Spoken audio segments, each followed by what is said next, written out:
Admitting powerlessness over our problems is extremely difficult, and putting God at the forefront of our lives in the face of those problems is even more difficult still. Welcome to Breaking the Cycle. My name is Alan Hyde, and I'm your host. I ask you to join me as we unravel stories of recovery, shift perspectives, and inspire change in those who are seeking answers and solution. Let's get into it.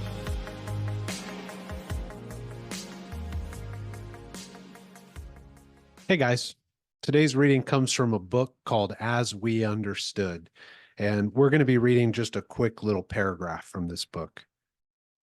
Layers and layers of bitterness, self-punishing guilt, self-righteousness, and self-loathing were slowly and painfully peeled off, and a person began to emerge.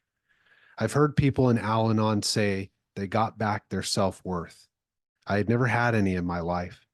So it was a whole new feeling to like the person called me. When I came into program, I had a pretty significant experience of a back and forth emotionally often in my life, where I would feel like the greatest thing ever. You know, I would feel really full of myself, but then I would also feel like the most worthless person on the face of the earth. And I would go back and forth between these feelings pretty often, especially in professional settings or in relationships with intimate partners. I would constantly feel like I was better than and less than. And I would go back and forth between those two emotional poles, if you will. And when I got into program, I connected with a sponsor, a guy who had, 30 years of program under his belt. And I asked him to guide me in my 12-step journey and he asked me to call him every day in the beginning. And so I said, okay, I'm going to engage in this process. And I called him one day and I told him, like, yeah, I just don't get it, man. Sometimes I do things where I'll accomplish really wonderful things and I feel really special and I feel like things are going really well in my life.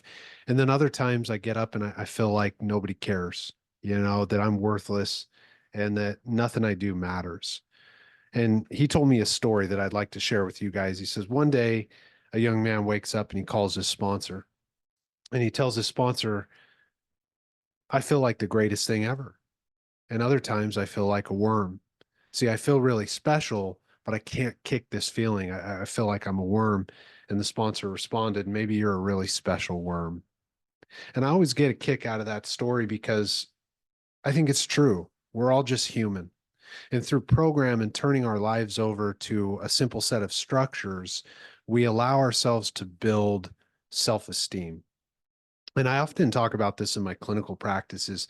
Self-esteem is a slow and gradual process of building a foundation of believing in ourselves without getting too low and beating ourselves up, and not getting too high and believing too boldly in the things that, are out of our reach. And I think especially in our culture, we want to believe like, hey, shoot for the moon and you'll hit the stars. And I like those concepts too. And I'm not negating those concepts, that if you put effort in your life and work really hard, that good things will happen and you can accomplish some really amazing things. The foundation of self-esteem is more of the concept of, believe in yourself, but be humble about it. We don't go around and boast to people about how wonderful we are, because that's our ego. And our ego often gets us in trouble. How many times have you been around people that can't stop talking about themselves and how wonderful they are? And it's a huge turnoff, or you don't want to be around those people anymore. And part of the problem with that is we recognize it in ourselves. It's like if you've ever been in that situation where you're annoyed with somebody who's boasting about themselves, it's probably because you see in them parts of yourself that you don't want to see, right? Or that you don't want to be. And I know that's been true for me. I'm not saying that that's true for everybody, but a big thing I had to realize in the beginning of my recovery and healing journey was, if you spot it, you got it.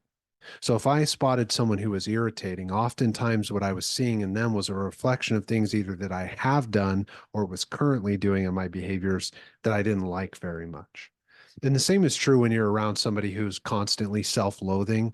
It's kind of like no matter how much you help, no matter how much you try to support them, they're just down, sad, and depressed, and it gets kind of taxing to be around them. It's like the reason it's taxing to be around them is because, well, you're not sure if people would support you in that way, right? You're not sure if people would accept you for those things. And so it becomes a burden. It becomes annoying. And I'm not saying that that's a perfect science, but psychologically, that is the underpinning of what occurs when we view people's behaviors and they become annoying. And program offers us a way to let go of that. In program, we call it detachment. How do I let go of someone else's behaviors and focus on cleaning up my side of the street? How do I continue to take care of myself, take responsibility for my actions, and truly acknowledge my feelings? And when we do that through structure with other people, we start to realize, number one, I'm not all that different. And that's encouraging, because if I'm not all that different, then there must be a solution for me. And if there's a solution for me, then that must mean that it's obtainable. That must mean that I can do it. And if I can do it, then that must mean I'll get better. And the reality is you will. And much like the little paragraph that we read today, and as we understood, those layers of self-loathing or self-righteousness start to melt away. They start to peel off. And the reason I think personally that was for me is because I didn't know what I was doing before. And I've said that a lot in these episodes. I was making it up as I went. And I was getting things done and I was accomplishing things, and that almost reinforced more the self-righteousness and the grandiosity in my mind of like, I'm making this up as I go and I'm still accomplishing really big things. Little did I know that that was a house of cards built on a faulty foundation, and that it was going to come crashing down anytime I felt challenged, or it was going to come crashing down anytime I felt like somebody didn't recognize the hard work that I put in, until I found program. And what I found in program is I was surrounded by people who had felt those exact same ways too. And I'll put it in one way that we talk about it in program that may be relatable to you guys. The reason for a lot of us that we bounce back and forth between feeling like grandiose and self-righteous and feeling less than or self-loathing is because we don't feel unconditional love from the people in our lives. And that originates for a lot of us out of the family disease of alcoholism and growing up with either alcoholic siblings or parents or extended family. It's a disease that impacts the family. And it's not the only thing that makes people feel that way, but it's a pretty significant one, especially in our culture. And if we're feeling that way, we need to be surrounded by people who hear us, who support us, who want us to be a part of their community. And then as we learn how good that feels, we carry that message. When someone comes in to our support groups, we offer a hand to that person. Let it begin with me. Let me be the person that reaches out and offers a handshake and a smile. Let me be the person who's of service to the next person who's still struggling. And when we do those things, and I know for myself, I can speak from personal experience, when I did those things, I started to build a foundation of self-esteem. I started to feel better about myself because I could look at my actions and I could see a good man. I could see a good person doing beneficial things in my community that people respected. And when I built that foundation, I didn't have to mess around with wondering if people liked me or wanted me around or wanted to spend time with me. The proof was in the pudding. You know, they wanted me around. They wanted me to be of service. They wanted to be of service to me, which with a foundation of self-esteem, one of the layers that peeled away was my ability to ask for help. I was no longer so self-righteous that I wouldn't ask people to help me when I was having a hard time. I would let people know where I was at and the things that I struggled with. And if I needed support, I asked. And when they asked me, I showed up. And the reason we do that is because we're a community. We care about each other. No questions asked. You need help, putting up the blinds in your house over your windows. I'm going to be there. I'll help you do that. You need help carrying and lifting something that's a little bit too heavy, or are you moving to a new place? I'm going to come help you move. You know, do you, do you need a little bit extra support in a phone call today? And you reach out to me, I'm going to pick up the phone. I'm going to talk to you because I know you'd do the same for me. And when you're a part of that kind of community, is it any wonder that the layers start to peel away?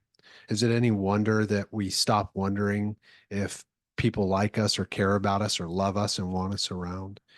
And when those things start to happen, I'll promise you this, if you go down that path, you're gonna find a deeper connection with yourself, which is why I like that last line of the paragraph that says, I came to like the person called me.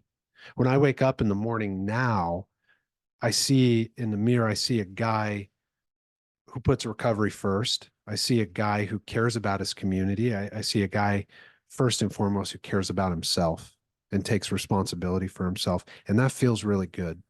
And then when I'm engaged in my recovery, I'm surrounded by people who are doing and feeling that same way. And you can see it on them. And so if you're listening to this and you think, hey, I'd like to be a part of a community like that. Well, I'll tell you this, it's full of really good people who you're really, really going to enjoy. And as scary as it can be to say, I need support, and as scarier even as it is to then go into those rooms, you're going to be surrounded by people who truly care about you and love you in a special way. And you owe it to yourself to experience that. If you're struggling out there, you owe it to yourself to come and be a part of our community. And I know I speak for myself, but on behalf of the people in these programs, we're going to accept you. We're going to welcome you in with open arms, and we're going to be there to wrap our arms around you. So if you liked the paragraph that we shared today, if you related to anything that I was sharing from my personal story, then I would encourage you to reach out. I would encourage you to go onto your computer, open up the internet, go to Google and search Al-Anon in my area, or search for a support group in your area, or search for a therapist in your area, and the support is going to be there. It's like I've said before in these episodes, if you look for the answers are going to find you. The people and the solutions are going to find you. That's all I got for you guys today. I hope you have a blessed day, and I'll talk to you soon. Bye-bye. I'd like to thank you for listening to this episode of Breaking the Cycle. If you're looking for more information regarding the topics that I discuss in this podcast, jump over to alanhyde.com. The website will be in the description. If you're looking to get involved, make a donation, or to get your hands on some cool Breaking the Cycle merchandise, that will also be available at the website, and we encourage your support. Without your support, this podcast would not be possible. So I just want to thank you, and as always, bless your heart.